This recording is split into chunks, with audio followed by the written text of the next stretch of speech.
Bonjour et bienvenue. Aujourd'hui, on se penche sur une promesse qu'on nous fait depuis des années, celle de la maison connectée, la fameuse domotique. Sur le papier, c'est le rêve. Piloter sa maison depuis son téléphone, créer des scénarios. Sauf que, voilà, dans la réalité, pour beaucoup, le rêve tourne un peu court. On achète un ou deux gadgets, on passe un week-end à s'arracher les cheveux, et 2 semaines plus tard, tout est débranché dans un tiroir. Alors pourquoi se fausser entre la promesse et la réalité? C'est un phénomène fascinant, ça. On vend une sorte d'utopie de la simplicité, mais le tout premier contact, c'est souvent une expérience de friction, de complexité pure. L'enthousiasme se noie complètement dans le manuel d'utilisation. C'est exactement ça.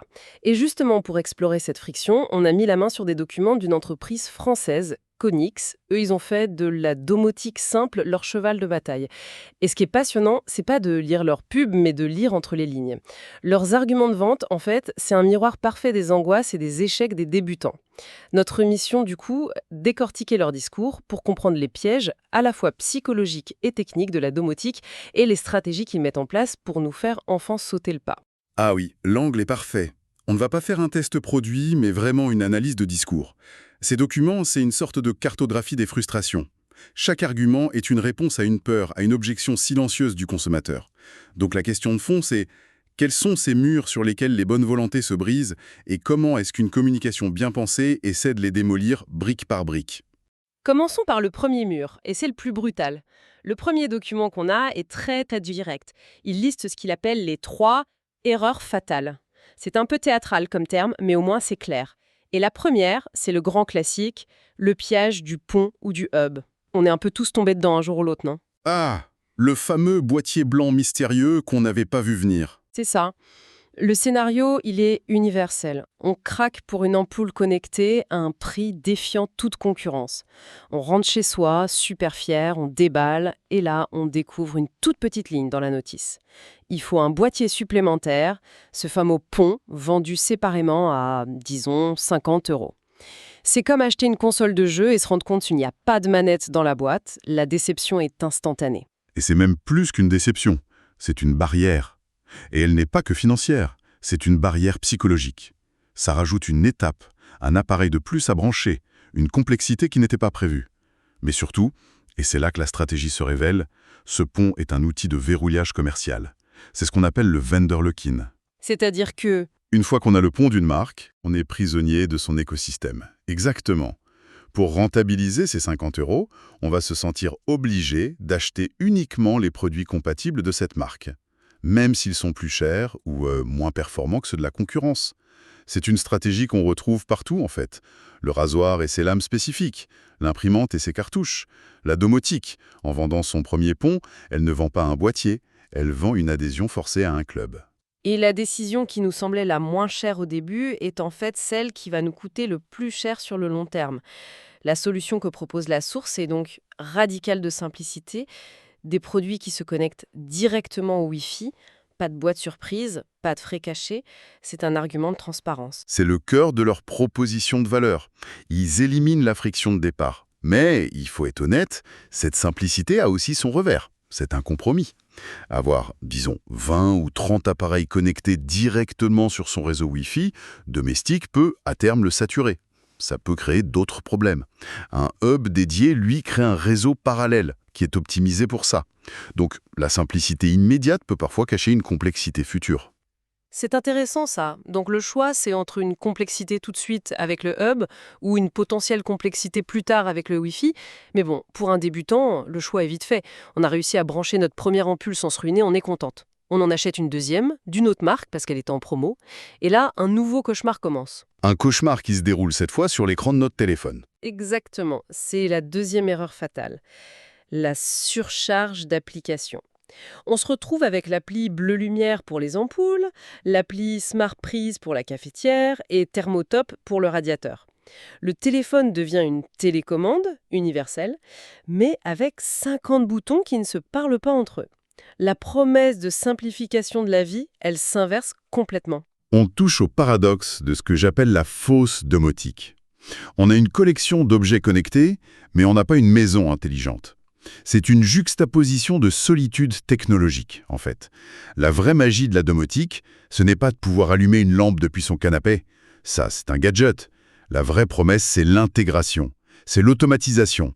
C'est quand les objets se parlent entre eux et agissent ensemble, sans même qu'on ait à y penser. La source donne un exemple qui illustre ça parfaitement. Le détecteur d'ouverture de porte allume la prise du salon. Il n'y a même plus d'action de notre part. C'est ça, l'intelligence sociale. Ou un autre exemple, le soleil se couche, le capteur de luminosité le détecte, les volets se ferment et la lumière du salon s'allume en mode tamisé. C'est là qu'on passe du gadget au confort absolu. Précisément, et pour arriver à ce niveau-là, il n'y a pas de secret. Il faut une plateforme unique, un seul chef d'orchestre, une seule application qui commande tout et surtout qui permet de créer ses règles, ses interactions. Sans cet écosystème unifié, on reste au niveau zéro de la domotique, celui de la télécommande glorifiée. D'accord. Donc on a évité le piège du hub, on a choisi une marque avec une seule appli, on est prête. Et c'est là qu'intervient la troisième erreur, peut-être la plus humaine. Vouloir tout domotiser d'un coup. On est tellement enthousiaste qu'on achète 10 appareils, on veut tout installer le même week-end. Et on finit noyé sous les configurations, les scénarios à créer, et on abandonne. C'est un biais cognitif très classique. L'excitation de la nouveauté nous fait surestimer notre énergie, notre patience. La recommandation du document est donc assez contre-intuitive. Commencez petit. Une seule prise, une seule ampoule. Leur conseil est d'apprivoiser la technologie. C'est un terme que je trouve très bien choisi. Mais en commençant si petit, est-ce qu'on ne risque pas de rester justement au niveau du gadget? On finit avec une prise qui allume une guirlande, on trouve ça marrant 5 minutes, et on ne découvre jamais la vraie puissance de l'automatisation dont on parlait. C'est un vrai risque. Et cette question soulève le double visage de ce conseil. D'un côté, pour l'utilisateur, c'est une approche psychologiquement très saine. On évite la surcharge cognitive. On crée une petite victoire rapide qui est gratifiante et qui donne confiance. Mais de l'autre côté, d'un point de vue commercial, c'est la redoutable stratégie du pied dans la porte. Une fois qu'on a mis le doigt dans l'engrenage, Exactement. Une fois qu'une personne installée et apprécié un premier produit d'une marque, la barrière à l'achat pour un deuxième produit de la même marque est considérablement réduite. Elle connaît l'application, elle a confiance dans le processus, elle est déjà cliente. C'est donc à la fois un excellent conseil pour ne pas décourager le débutant et une stratégie redoutable pour fidéliser le client dès le tout premier achat. d'accord. Donc le chemin est balisé. Éviter les coûts cachés, choisir un écosystème unifié et commencer doucement. Mais même avec ça, il reste des peurs, des hésitations. Comment on convainc quelqu'un qui est encore sur le seuil? C'est là que le deuxième document qu'on analyse devient passionnant. Il change complètement de registre. Fini la technique, place à l'humain. Il utilise des témoignages de clients. Bascule de la logique à l'émotion. C'est un des outils les plus puissants en marketing. La preuve sociale. Ce n'est plus la marque qui dit « je suis simple ». Ce sont des gens comme vous et moi qui le certifient. C'est infiniment plus crédible. Et bien sûr, le choix de ces témoignages est tout sauf anodin. C'est une construction chirurgicale. Détortiquons-les. C'est une vraie leçon de communication. Le premier, c'est Marc D, qui titre « Enfin simple ». Et la phrase qui tue, c'est « J'avais peur de ne pas y arriver car je ne suis pas très geek ». Cette phrase, c'est une clé. Elle s'adresse directement à l'immense majorité des gens qui souffrent du syndrome de l'imposteur technologique. Et la réponse à cette peur, ce n'est pas un long discours assurant. C'est une donnée brute, factuelle. Et concret, mesurable, et il dédramatise tout le processus. 3 minutes. Tout le monde a 3 minutes. Ça ne détruit pas la peur, ça la rend tout simplement hors sujet. C'est accessible. Le premier obstacle est levé, mais une autre angoisse pointe son nez. Et si, malgré tout, ça ne marche pas? Si je suis bloqué? Et c'est là qu'intervient le deuxième témoignage, celui de Sarah L, sur le service client au top. On s'attaque ici à la peur fondamentale de l'abandon. C'est fou, parce que ça veut dire que l'un des meilleurs arguments de vente n'est pas une fonctionnalité du produit, mais la promesse qu'on ne sera pas laissé seul face à un problème. C'est presque de la thérapie pour technophobes. Et la promesse d'une réponse en français claire et rapide, c'est un coup de génie, surtout face à la concurrence de marques étrangères dont le support est souvent un labyrinthe kafkaïen. C'est un filet de sécurité. L'entreprise dit « Allez-y, sautez le pas. Même si vous tombez, on sera là pour vous rattraper. Et on parle votre langue. » Pour un public peu à l'aise avec la technique, cet argument peut avoir plus de poids que la puissance du processeur ou la vitesse de connexion. Ok, donc on est rassuré sur notre capacité à l'installer et sur le fait d'être aidé en cas de problème. Il reste une dernière question, et pas des moindres. À quoi ça sert au final? Et c'est le témoignage de Julien P. qui s'en charge avec des économies réelles. On passe de la facilité à la valeur. On justifie l'achat, la question n'est plus «est-ce que je peux le faire?», mais «pourquoi devrais-je le faire?». Et l'exemple des radiateurs qu'on peut programmer pour ne pas chauffer une maison vide est extrêmement concret, surtout dans le contexte actuel. La phrase finale « l'investissement est déjà rentabilisé » transforme ce qui pouvait être vu comme un gadget de confort en un investissement intelligent. Quand on les met bout à bout, c'est vertigineux. Marc nous prend par la main pour franchir la porte. Sarah nous assure qu'il y a quelqu'un derrière cette porte en tas de soucis. Et Julien nous montre le trésor qui se trouve dans la pièce.